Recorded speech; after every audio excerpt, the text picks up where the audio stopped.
Yeah. Okay. Yeah, because it's like, because I've just been thinking that, maybe there is something about getting like, well, I do have an Etsy store in the wings that I want to try out, but it's like in the end, I have to wait until we come back in February because I can't launch it in January because I'm literally not going to be able to fulfill any orders.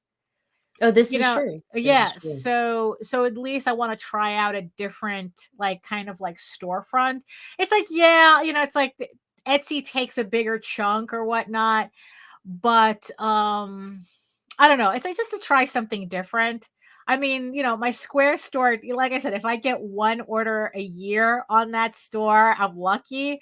So it's like, "Oh, you know what? You get orders on your online Yeah, store? I know, really." Holy fuck, you're doing better than half of us. But I figured it's like, well, if I try something else, I'm not really losing anything. So might as well experiment a little bit. But yeah, but I'm gonna have to wait You're gonna make like until we get weird back. custom shit, like besides stickers. No, no, We're not gonna be like seeing Ego Raven thongs and shit like that. no, no. Man, you're so boring, man. Good morning, everyone. Crocs. No, just the fucking charms, Daphne. Good morning, everyone. It is December 29th, 2023, and this is the Raging to the Vlogs. Oh, Yeah. Oh, I've seen people do croc charms. that's what I'm saying. You can And it's like, no, But guess no. what? Nobody that follows you wears Crocs. Crocs. Yeah, What I the know. I think we're classier than that. Oh my goodness. You ready? Absolutely not, but hit it. All right.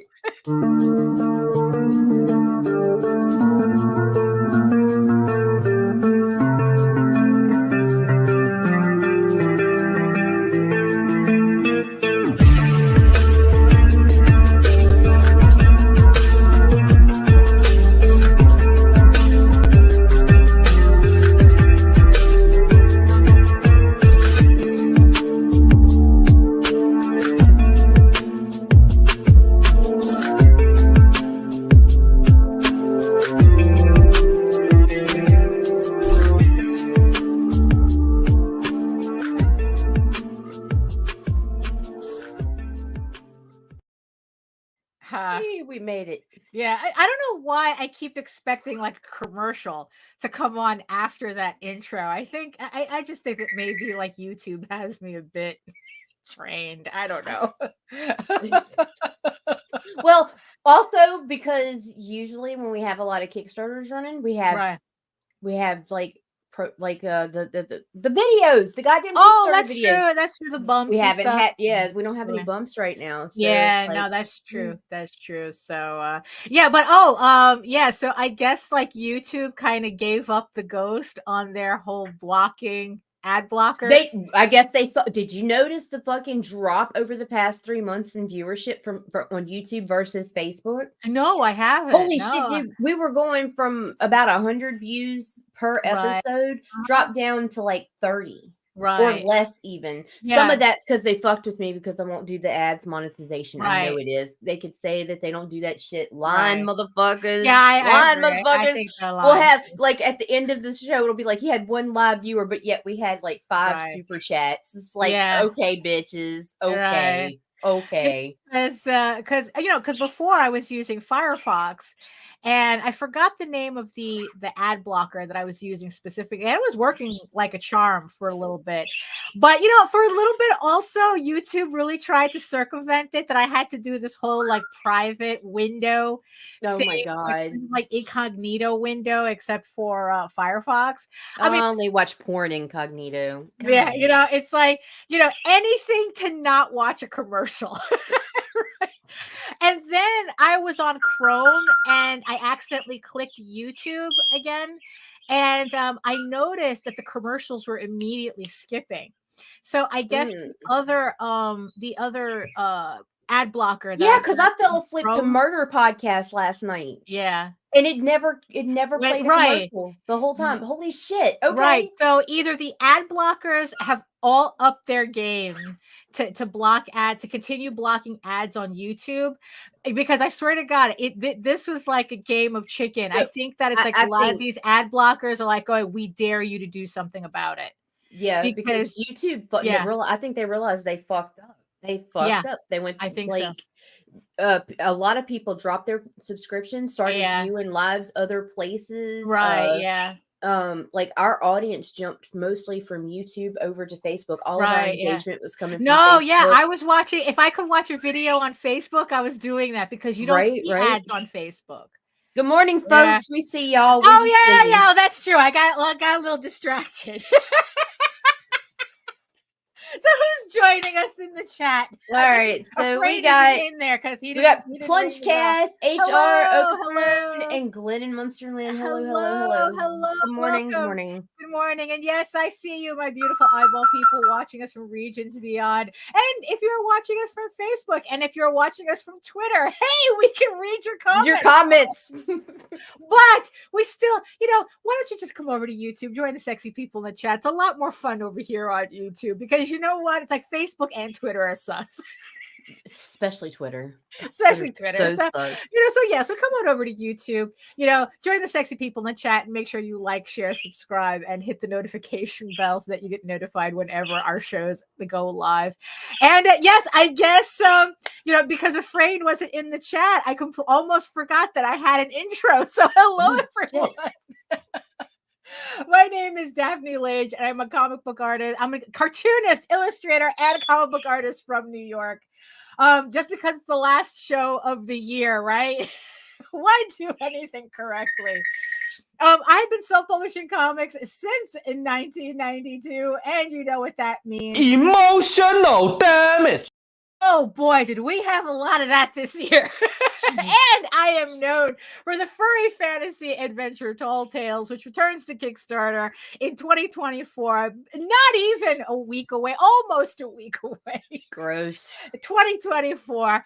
Yeah, so we will be re-releasing issues 1 through 5 of Tears of the Mother, which is the direct continuation of the Thieves Quest story arc.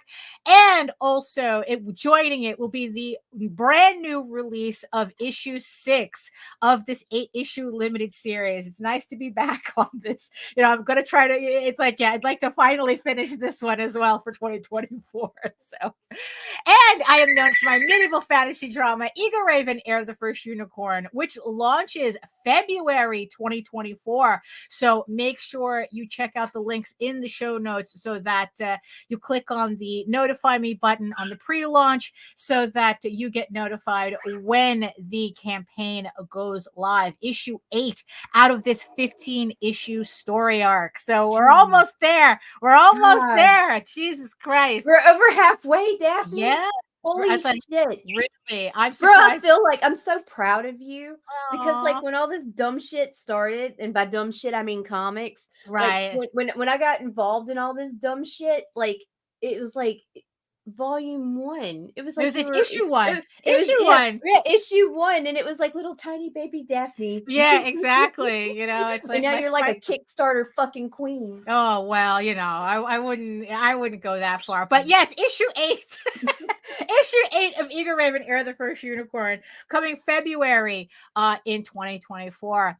Also, in the meantime, you can read both my comics online at eagleworks.com. That's EGOWORKS, and Tall Tales, TAILS online.com. And you can check out all my videos, all 500 plus videos that I have on how I make my comics, my artwork, speed paints, the whole thing, how I make my comics here on YouTube at my channel at Daphne Lage, Lager, which also simulcasts through the Indie Comics Network. So again, make sure you like, share, subscribe, and hit the notification bell. And to tell you more about it, here's Nita. Dude, I'm seriously so proud of you. Ah. That is impressive as fuck. Anyway, my name is Nita Lanning, and I own the Google account that runs the Indie Comics Network on YouTube, indiecomicsnetwork.com, and we bring you a whole bunch of comic shit weekly. Lately, we haven't been on our best behavior because it's the end of the year and nobody can get their shit together. Well, yeah. But everybody's coming back except for me and Daphne because we're taking a hiatus. But Yeah, I'll be back we're at night okay. with Tina. It's a long, complicated story, and if you don't like it, fuck you, fuck you, fuck you. You're cool. And fuck you, I'm out.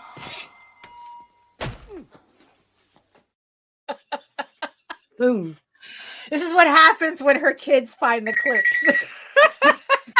That one was me. Oh, really? That one was me. Yeah. My kid. Okay, we're never gonna have it. We can't set ourselves up today for this one. My kid found this one. Rule 34 of the internet states, if something exists, there's a porn version of it. Just for us. Ah, yes. I miss House of Bob. But yeah. Remember, people, Google Rule 34 at your own risk. Good morning, Grant. We see you. Good morning. Yes. So yeah. So wow. So yeah. So what's really funny is that because you had posted, I guess like a little memory the other day of your first little baby Nita video on YouTube. Terrible. And the ironic thing about it is like, wasn't it on that video where you first talk about Eagle Raven issue 1?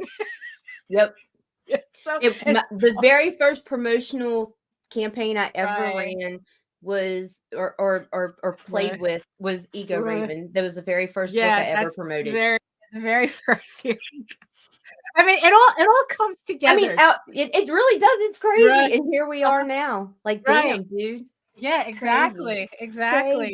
Now it's like we're talking about issue 8, and I've already sketched out the layouts to issue 10, and I have the rest of my scripts broken down to issue 15. It wouldn't have mattered. You could have joined in whenever. It would have been strange. Sorry, well, that's true. That what happened? Oh, I missed it. Captain Allen says I joined in at the strangest time. No, it wouldn't. No, it was all strange. Don't worry. It was all strange. That's the script. You're done. Yeah, this is no. Well, so I have issues 9 and 10 penciled out. Nice. Digitally penciled, by the way, because I mean, Clip Studio Paint really is a game changer for me. And then I broke down the rest of my script into those issues that I have left. And I don't know, seeing it like this is just like, wow, I really am almost there. It's like, look, I mean, if you think about it, I've been working on this story on and off since like 2000. I mean, it's like in earnest. It's like that's when the story really started coming together. And Ego Raven just started off as just a side project that I was just uploading randomly on my website. It was just just a side project. I wasn't really expecting much from it, but then it's like the pandemic and being on lockdown really forced me to think about what I was doing with this project. Right. And January 2020, I released the very first issue, and here we are, at the end of 2023, and in February, because I really do need that vacation in January. In February, issue 8 out of 15, and it's just crazy. It's crazy. So since today it's kind of like our last vlog of the year, I figured we just use this time to just kind of like look back at the train. Oh my God, you want to reflect on train wrecks? Well, because the thing is, though, I think that it's good for us to realize, to kind of like give us a reminder as to where we came from, so that so it's like, we go back. It's like, so it's like, we expand on things that we want to expand on, and we leave to the past. We leave to death what's in the past type of thing. So as we look forward to 2024, no, we're not looking forward. Yeah, okay. Well, it's not maybe looking Yes, I forward to am, 24, because on the 2024. 16th, I'm fucking hopping on a plane and coming to That's see you. So true. yeah, I'm looking forward to shit. Yeah, that's true. Like I said, yeah, we really do need a proper vacation. A vacation that you are not sick on for a change. I'll do my best, okay? Right. Yes, exactly. At least Mount Sinai is nearby. So God. so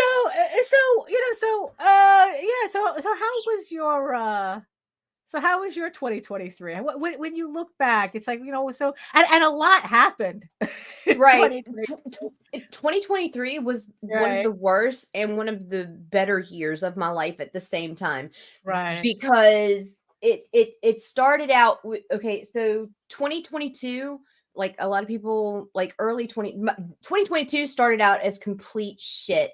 I Right. lost my best friend fucking within the beginning of the year, Mhm. within the first month.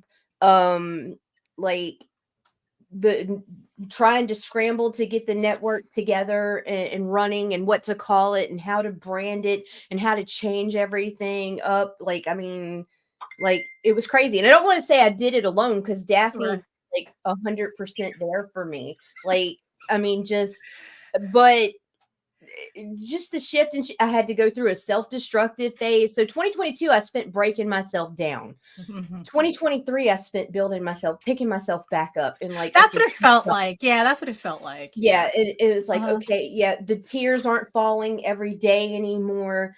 Get up, get your shit together. You can't honor the dead by laying down and dying with Yeah. them. Yeah, that's And- true.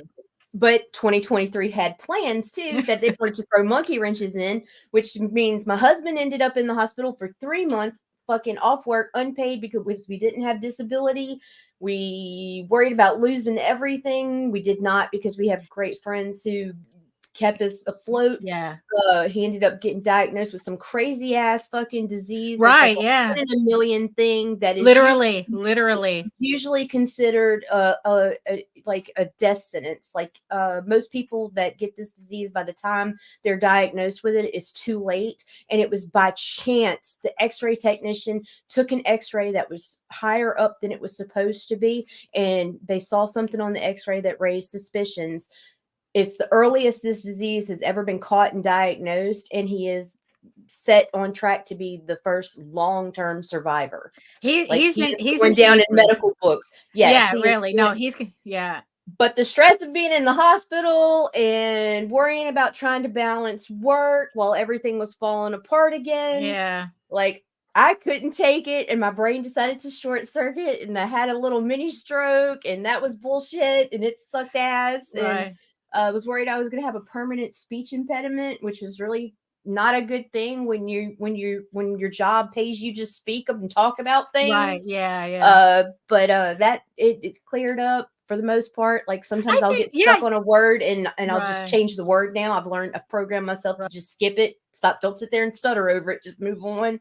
Right. But for the most part, the network has grown on YouTube. It has grown on Facebook. I had set to monetize by 2024. I monetized at the end of 2023 on all social media platforms. So I mean, it's just been, and I've gotten new jobs from more clients, and jobs that I like. Like, I don't have to take every job that comes along now. I can be more selective.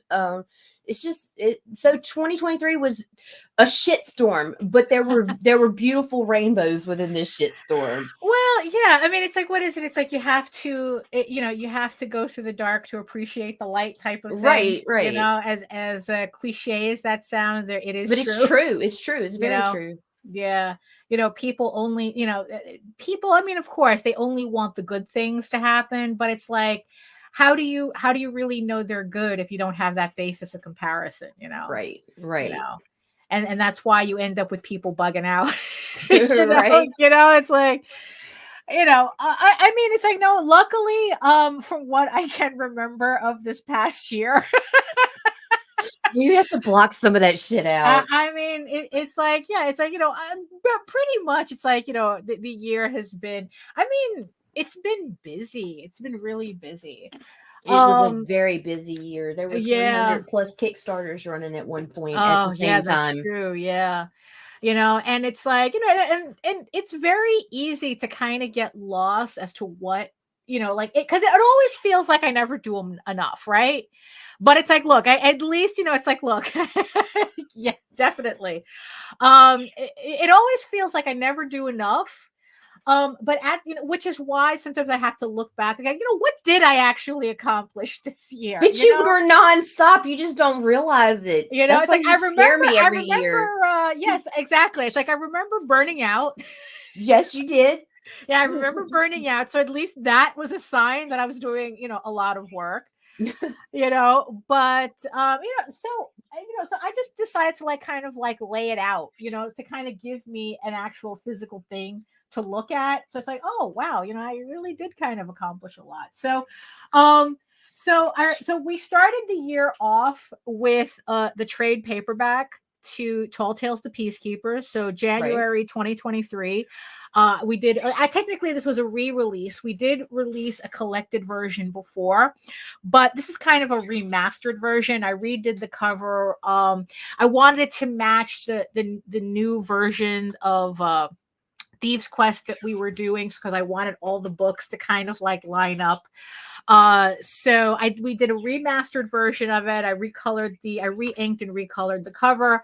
That was the thing that I really learned this year, that a lot of my older work is really not that bad. It is not. Yeah, this cover, the test of time. Yeah, this cover, I think I originally did in 2007, and I was looking at it going, I don't need to draw a new cover. I could just kind of beef up the inking a bit, fix the background, put in a proper background, and just re-release the book with technically a brand new cover, but it's still the old cover. So this is a collection of the Peacekeepers miniseries that we did years ago. In 2007. So it was just kind of nice to finally have it in a proper trade paperback. And it also holds the distinction of being the highest funding Tall Tales book that we released. So I was really chuffed at that as well. For the year. I have to be dramatic. It brought you here, didn't it? What? Exactly. Because we are taking the entirety of January off, and we will be back in February.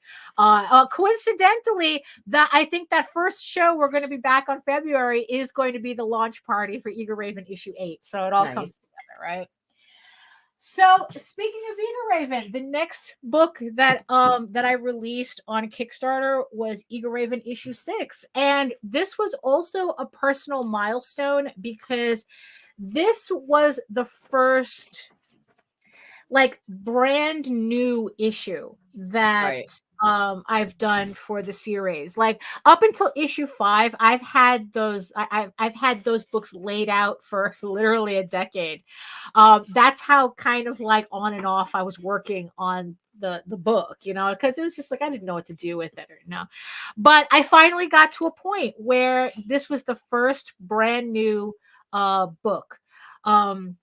So it was just really nice to finally get this drawn out and released. And also, but the thing is, though, not everything is wine and roses, because this was also the issue where I began to see the Kickstarter backslide. And I know that a lot of people are really freaking out about that right now. And it's was I down, little britches? It's was I a little worried about it? It's like anybody else. It's you think you're doing, you're having a growth period, and then all of a sudden you're backsliding, right? But a couple of things was also popping up. That's what, maybe it's not really that bad. One, it's I pretty much figured that everyone's waiting for the trade paperback. Right. So that was one thing. So this was issue 6. Volume 1 collects issues 1 through 4. So probably people are figuring it's 2 more issues and I could just get the trade paperback and call it a day. So that was something that I had to keep in mind. Also, another thing too is that my backer count was kind of staying around the same, even though even though the money was kind of going down, my backer count was kind of, it was, I think it was really consistent. I mean, it's like, you I stayed, can, you I can, plateaued, like, yeah, I plateaued with my backer count.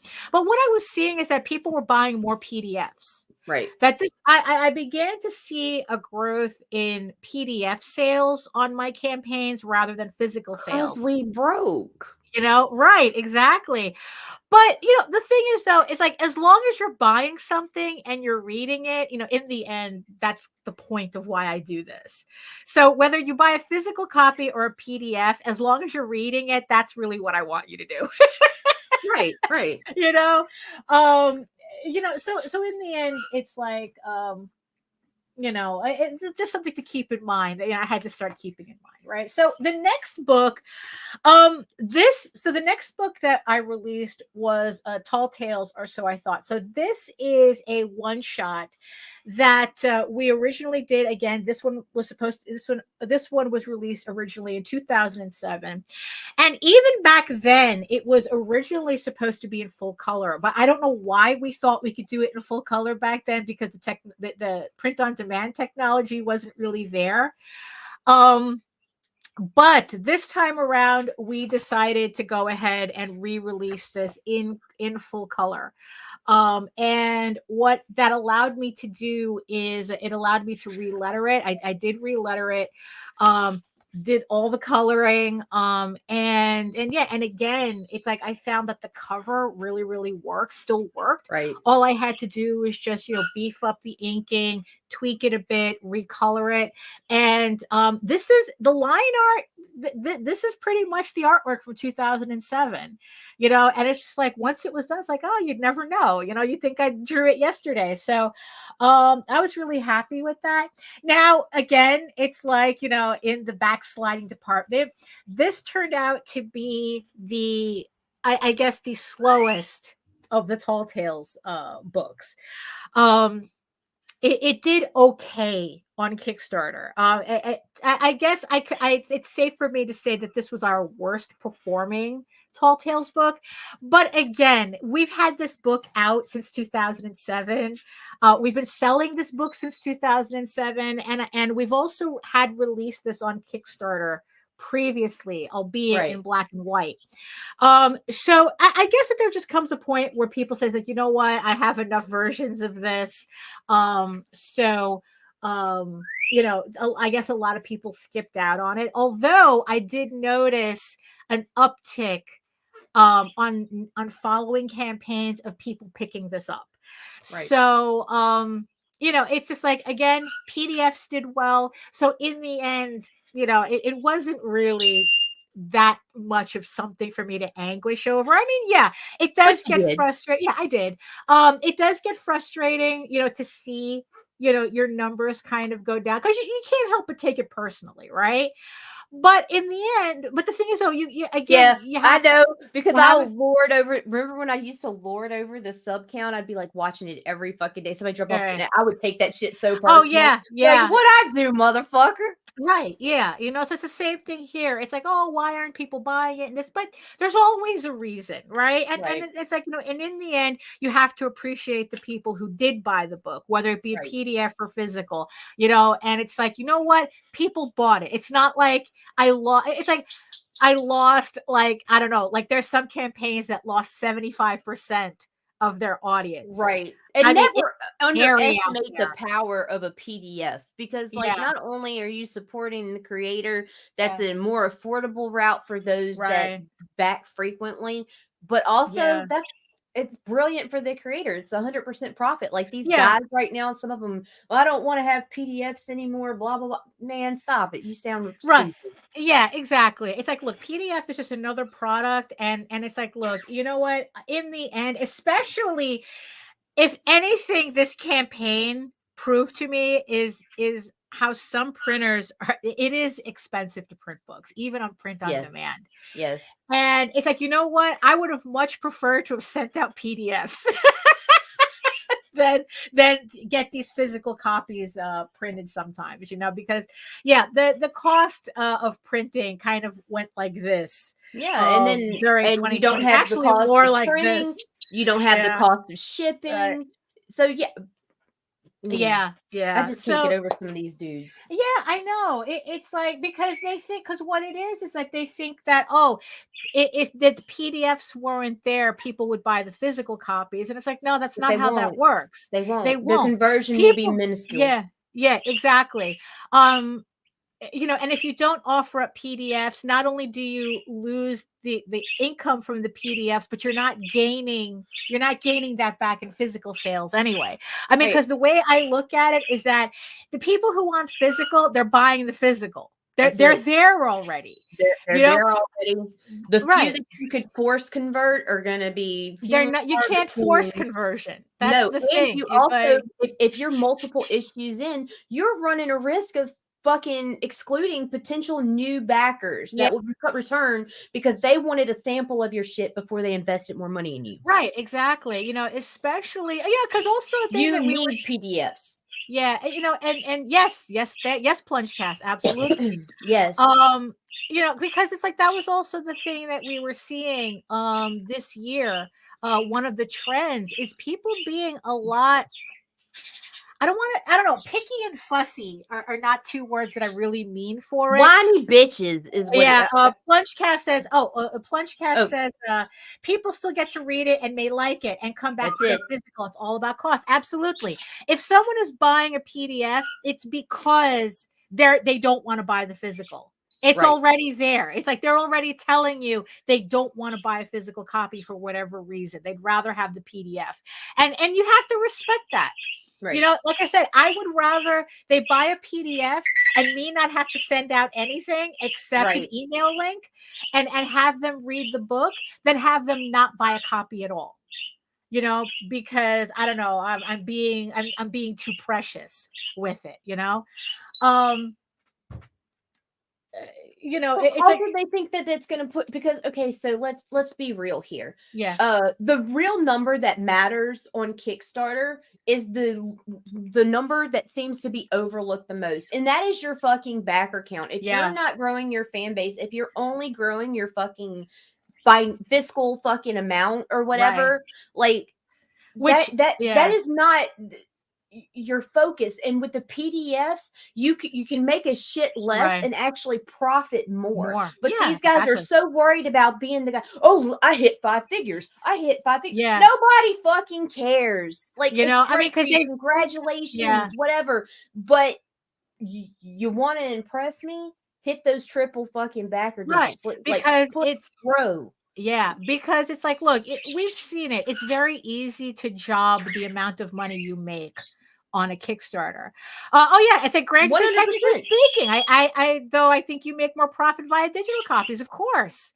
I like my physical, but digital is profitable. Right. Yeah. You cut that out, your number's going to drop there too. So that big number you're worried about pushing people over to go into your physical tiers. If you drop the PDF and those people back out versus converting, which most of them will, you're also going to see a drop in your financial amount, and it's going to be significant. Yeah. Because that $8 a book adds up. Quick. Yeah, absolutely. And I think that also, a lot of people, it's like, it's very easy to, absolutely. Shipping is ridiculous. Let them have their PDFs. Yeah, let them have their PDFs. But I think also what happens is that a lot of people get too caught up in, I guess, like the competition of being on Kickstarter. I gotta keep up with the Joneses. Something like that. It's like, look, I'm the last thing, I mean, honestly, it's like the last thing that I ever think about is what Brian Pulido is doing. It's like Brian Pulido is not my competition, and I am certainly not his. People that compare themselves to him are hilarious. Yeah. In the next image comics too. And it's like one has nothing to do with the other. Word. And I think that what happens, it creates this weird competition where a lot of creators makes that funding number their personality. Right. Like, it doesn't matter what they put out. Oh, well, I made X amount of money on Kickstarter. Yeah, but your book sucks, so who cares? Oh, maybe I shouldn't have said that. Even the birds are like, Yeah, it's like, you but know, but they do. They get in this competition about right. it becomes like the whole Like I it's the have the money. who has Yeah, the bigger money. dick, and Right. these It's like guys are slapping them out on the table, and it's like, right, and bro, it's like, bro, it's like, look, we recently saw a campaign that was like jobbing the final number so much it was embarrassing to watch. I mean, it was so manufactured. It's like it just made me believe that's like, what, the entire campaign is fake. The book is right, real, but the campaign is fake. right, It's kind of the same thing with a lot of people complaining how their friends and family are not supporting them as much as they feel that they should, or like they feel like their friends should be obligated to support them. And it's like, no, bro, this is what building a fan base is about. what? Yeah, and it's Is like, that how it works? yeah, I know. Because it's like, because the one thing that I found that this year I was really focusing on is building that fan base, finding out who really are my fans, who's the hot audience, that's buying my stuff, and turns out it's the people buying my stuff. It's like, and I've been experimenting with a few things that certainly have been helping. I just, for those of you who don't know, I just recently put up a link to my Substack page. I'm going to start, one of the things that I want to try for 2024 is posting at least every month on there, something a little bit more in detail than buy my shit. It's like something a little bit more conversational, a little bit more over the shoulder. I actually want to use my Substack to show off more of my writing, my prose writing. So because it seems to be the only place that kind of allows me to do that. Like posting prose on Facebook makes no sense whatsoever. People just want to see images. They just want to thumbs up and move on. Like they barely read your posts. So Substack is just another way for me to kind of like experiment with that and hopefully build my audience in another way. Right. So the next book that I ended up releasing on Kickstarter this year was Eager Raven issue 7. And again, this was just this, it's like, it was exciting for me to put this out because again, it was just like, now I was like really, really getting into new territory. That they are not your friends. Grant Lankard, he says, I've had friends who made me feel obligated to support them, and it's not a great feeling. And it's like, no, you shouldn't. It's not your job to support them. No, especially in this fucking industry where the majority of the people we know and engage with on a regular basis are other creators. Yeah. If everybody backed everybody's fucking campaign, we'd all be broken. No books would be getting made. Right. So yeah. Shut the fuck up. Build your fan base. Yeah. Thank the friends that supported you in the beginning and move the fuck forward. Yeah. I mean, it's like, look, your friends are there to give you that initial push, but not to be the foundation of your fan base. It's like, look, you're going to get mad at grandma. It's like, stop. But yeah, it's like, no. Mad at grandma. Yeah, exactly. She gave me a quarter. Yeah, I know. So yeah, also this was the issue where I knew I was heading into I don't know, new territory, because this was the issue that pissed Nita off. Yeah, Daphne pissed me the fuck off.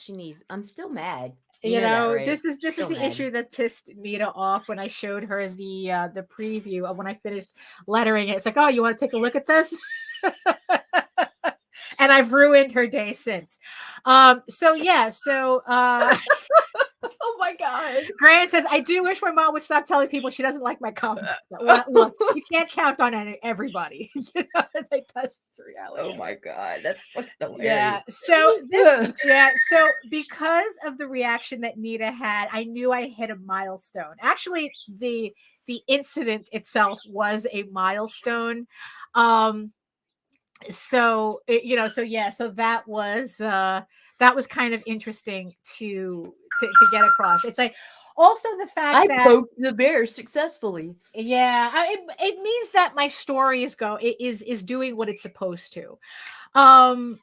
by making me emotionally invested, falling Right, in, exactly. ripping my heart out and stomping on it, Daphne. I mean, it's like, look, there's been this like this weird trend in publishing where people they only want cozy writing. They only want to read things that makes them feel warm and fuzzy and no conflicts. Like, look, I understand the real world sucks right now. It's on fire. You know, there are wars everywhere. I understand. Yeah, but it's better to look at these fires. These right, exactly. It's like, look, at least from these real fires fires are fictional.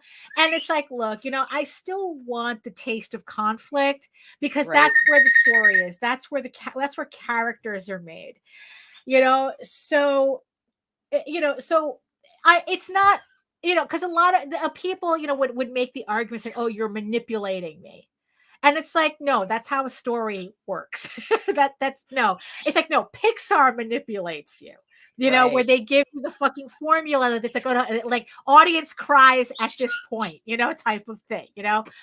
I'm just telling you a story that the sequence, like if I'm doing it right, that you'll care enough to be upset and hit certain points. Yeah, you did. You were successful. So I was very happy with that. Again, it's like, financially, again, on Kickstarter, I was seeing that. I still continue seeing that backslide. But by this point, I mean, it was still upsetting. It was still upsetting. But you know what? It's like, look, it just came a point. It's like, you know what? It is what it is. I can only control my effort, not my results. So, I kind of had to get over it. But I think it was at this point that I really, really was beginning to feel burnt out. Because by this point, I don't remember what happened, but these two campaigns felt really, really close to each other. They were right on top of each other. Yeah, it's like, so it's like I think we shifted for something because earlier in the beginning, in the beginning of 2023, or actually at the end of 2022, we sat out together in a back room, and planned out 2023. Yeah, and there was more space, so something happened that we shifted. Yeah, I wasn't sure what was what happened at these two campaigns. Unicorn Viking slut. Well, right. Well, you see that this was before. Squeeze that in. Well, it's like, because originally we had two more campaigns after that. So Medieval Unicorn Viking Slut, what I think was the most interesting experiment of the year. It was a joke that started the year before on Facebook when we were joking about the algorithm on Kickstarter, and it just completely morphed into its own project. And so, we had more space in the year, but it's like, you know what, Nita, it's like, I'm doing this project and I need to hit when the fire's hot. It's like the joke is not going to make any sense if I wait for it next year. I have to do it now when everyone still has the joke in their head. So we squeezed in another book. So we did this in November? No, October. So October, I finally released Medieval Unicorn Viking Slut, which is a parody book that pretty much officially introduces Loki into the Eagle Raven canon. And for everybody who just wanted to stick with the canon, I also had Tales from the Outer Kingdoms, which is a collection of shorts that relate to the actual story. So this is kind of like the special, the adults only special. And this is like for everybody else who's not into this type of thing. I tried to give everybody something on this campaign instead of just focusing on the adult stuff. And also, that's also another reason why I did this campaign, was because I wanted to experiment with everything that we've talked about, in the previous year. The thing about, adult books do better on Kickstarter, variant covers do better on Kickstarter, yada yada, whatever, right? So I just threw everything at this campaign. And so then it's like, so we have the one shot, which it is a one shot that has a kind of a mature scene in it. And then if you really wanted to get to the nitty gritty, I made a supplement, which is the which I cannot open at all. What happened? Because then I could have worked it in. We could have Rule 34 of the internet states, if something exists, there's a porn version of it. But now, and Daphne Rule 34 her fucking self. Yeah, you cannot Rule 34 me because I Rule 34 me myself. So exactly. So if you wanted to see Rule 34 Eagle Raven, it's right here. Which, by the way, if you missed the campaign, I will have copies of this on the issue 8 campaign that you could buy as an add-on. So if you missed the parodies, you can, the adults only, and mind you, I am serious when I say that this is adults only. Only. I am not. Yeah, it's like, you know what? I'm liberal with that shit. Adults only. I am not the type that teases people with my artwork. If I say my characters are fucking, they're fucking. So, so this was a very interesting experiment because one, for the types of books that I was offering, I think it made up to 8.6, I think. It right got up there to 8.6. So it was my highest campaign for the year. And and although I didn't reach my goal of hitting 10K, which that was my goal for this, I wanted to see if I could make a 10K campaign. Right. I fell short, whatever. Was I disappointed? Yes. But what I learned from this campaign is that people really like collecting my stuff. That, and you also need to take in consideration you only made $8,000 fucking plus dollars. Yeah. During a mad rush, like the largest amount of Kickstarter campaigns we've seen since about 12 weeks after COVID. Right. Yeah. So it's like 300 plus fucking active campaigns, all live at the same time. Right. So you had to now to stand out through that's the noise. for sure. And then not only that, it was the most backers I ever got on a campaign ever. 233 backers on my campaign. So I didn't make it to 10,000, but that backer count. That backer count was pretty nice. It's like how many people, and my hope is that a lot of those people stay for the next campaign. Because it's like what I noticed is that I was afraid that everyone was just going to buy this and call it a day. Right. And they did not. They did not.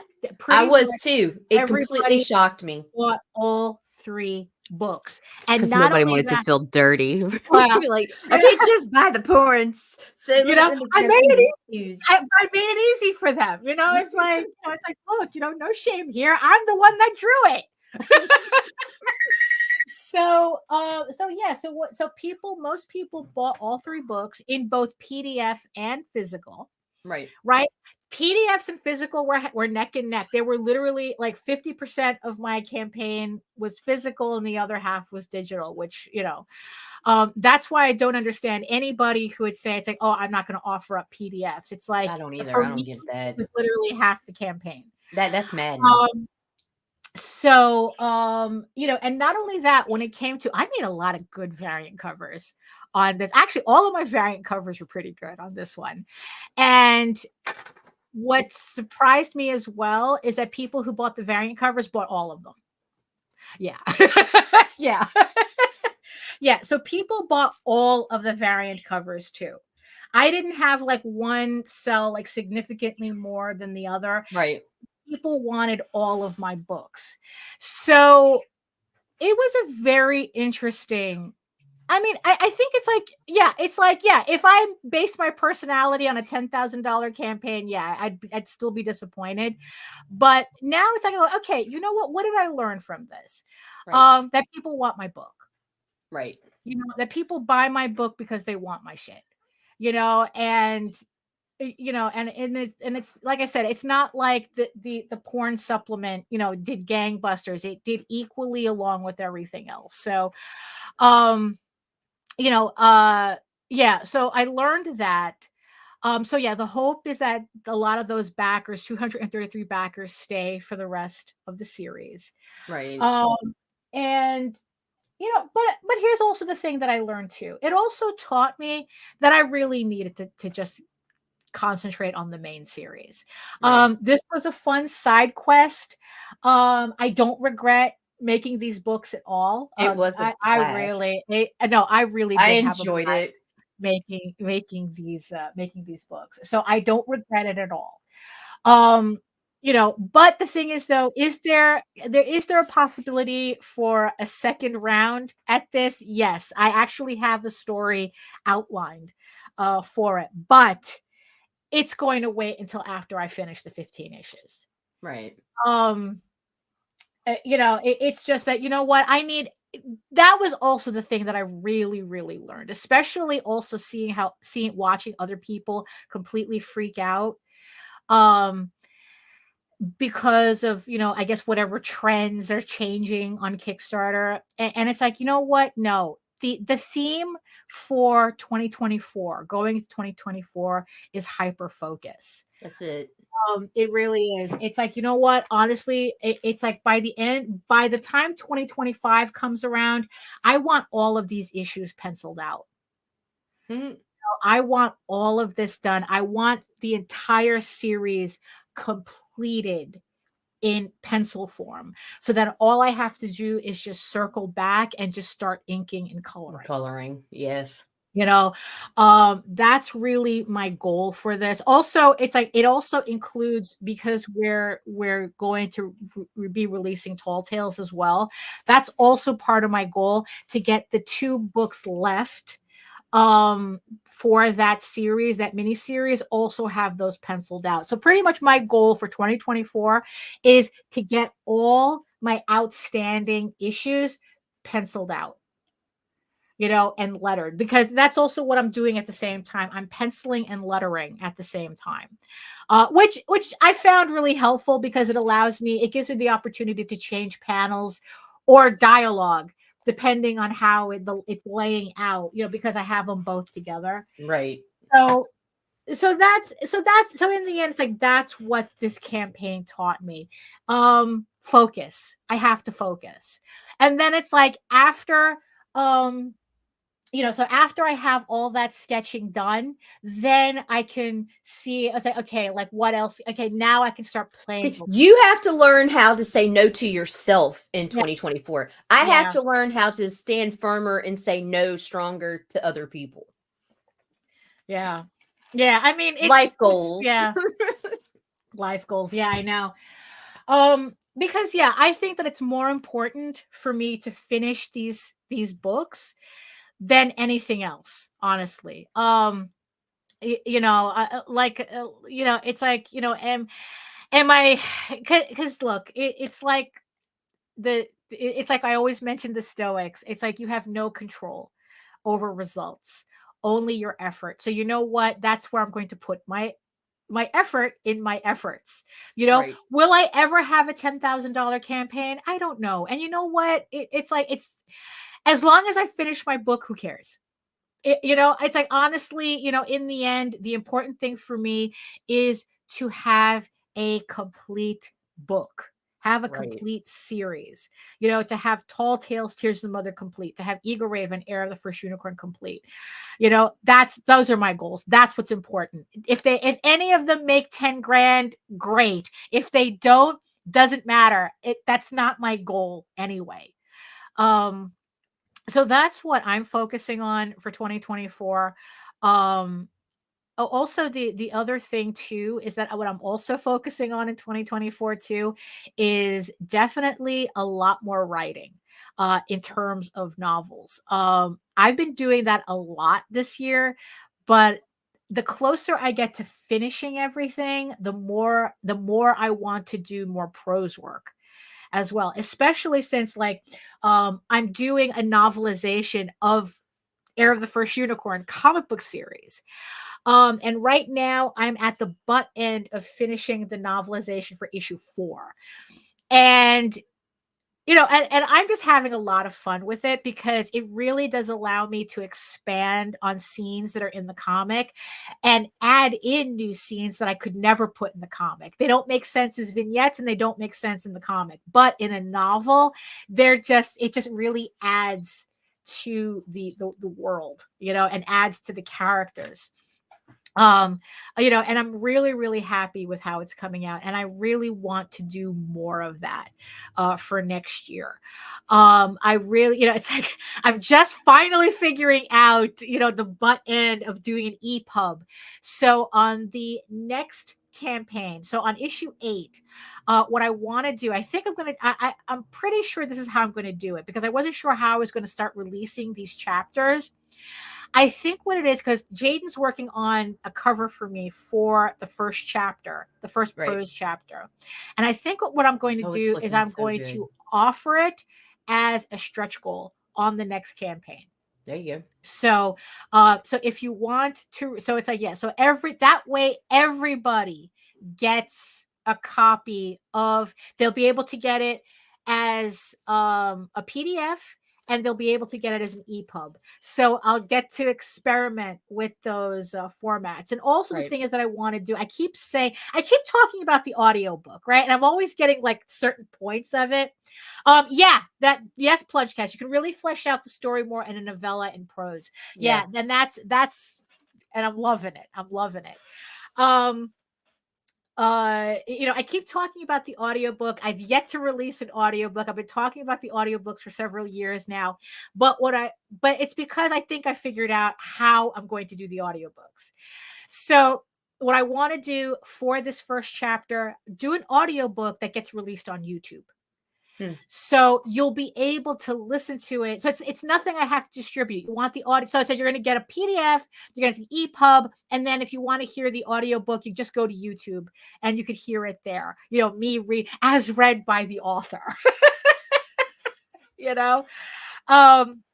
You know, it's going to be set up like one of those like bedtime story videos where it's like you just listen to it. It just has like the one image that has like a little animation on it, and then you just listen to it.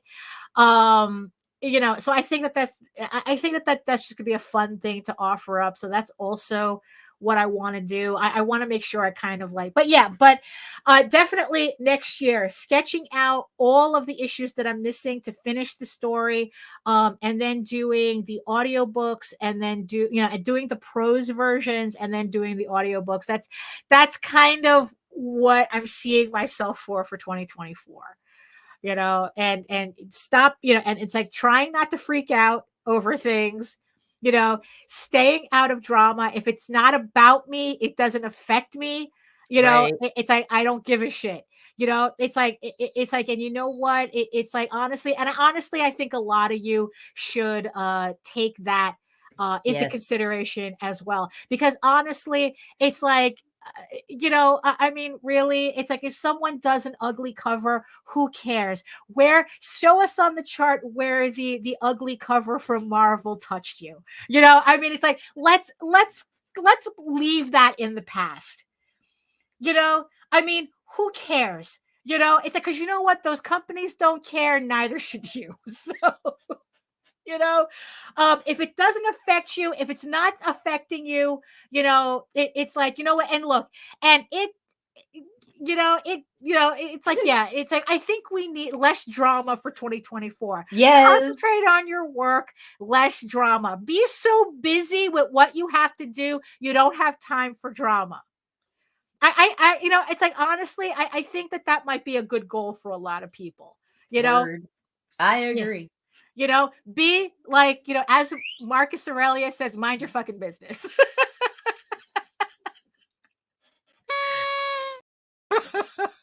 You know, do your work, do your comic, finish your comics.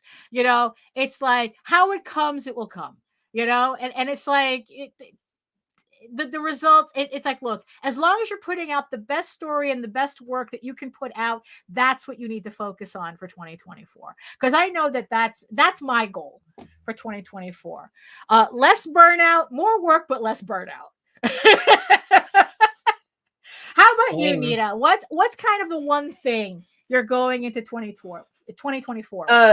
Increasing my promotion with less work. And I know it sounds crazy, but I've learned a lot of shortcuts and to increase the amount of platforms I'm on. There's a little bit more time consuming, but it's less frustrating this new way I'm trying. I also want to slowly introduce, because there is a lot on my plate right now, a Kickstarters for Kids group. Okay. Where I can separate the adult content with the all ages family friendly, like a group just for books intended for 17 and under. Right. And with that long-term plan, so nobody hold me to this right now, is actually starting a network for it, because I figured out a way to promote on YouTube to direct back to social media for links. Oh, okay. So these guys, hopefully I can give them a little bit of a platform boost. Right. Yeah. Because selling like all ages stuff on Kickstarter, that's a hard sell no matter And what. not because when you hear all ages, everybody thinks babies, but yes, there will be baby books in this allowed in this too. But I'm talking the mid-range stuff, like fucking you'd let your 14, 15, 16-year Oswald, Tall Tales, they would be a good match there. Yeah.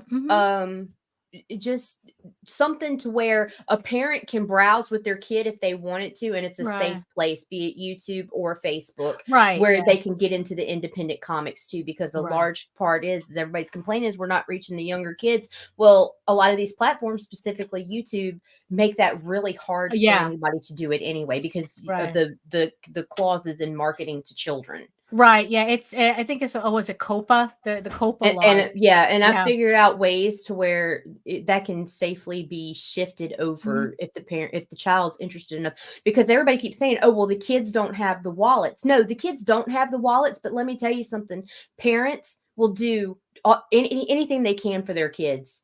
And if that means if your kid wants a $30 fucking Kickstarter book, you're gonna find a way to get your kid that $30 Kickstarter book. Yeah. Like, so I just think that there needs to be more social media options available to the Kickstarters that are running, that would target a younger audience. Right. But as far as everything else, keep doing what I'm doing. I will be open to looking for a couple of more draw streams to add to the network. Don't DM me. This is invite only. Sorry, I hate to sound like a cunt, but there are people I have in mind that I would like to extend the invitation to. Right. And focus on just taking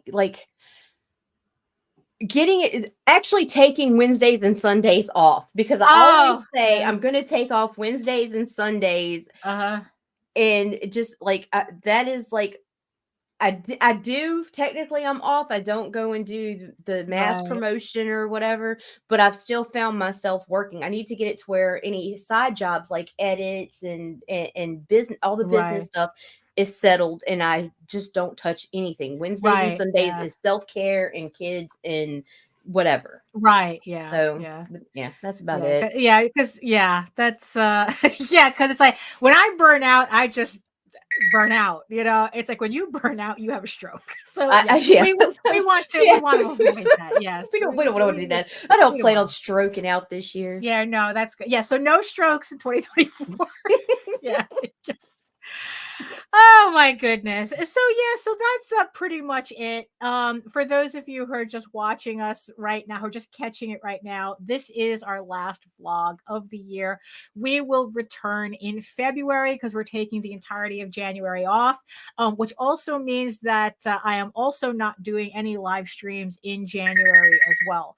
But everybody else on the network will be returning to their normal schedule at the beginning of January. Yeah, it's just that everybody else comes back and Daphne and I are leaving. Right, exactly. And I personally won't be doing a live stream for January. So when we return in February, we will also return with the episode where we were launching Eagle Raven issue 8.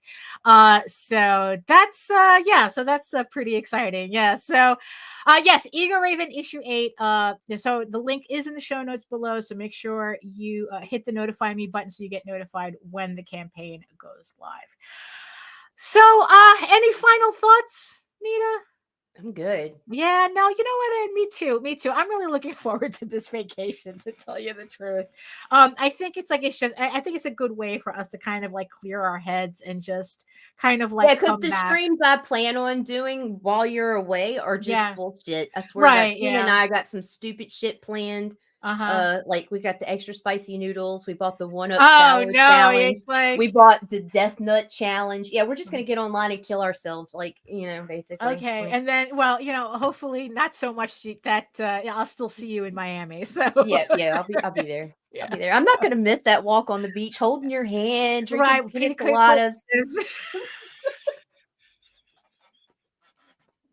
Walking It's gonna past be so walking past the romantic. rubble of the what's left of the Champlain Towers, which for all of you who don't know, that's the That's the one that collapsed.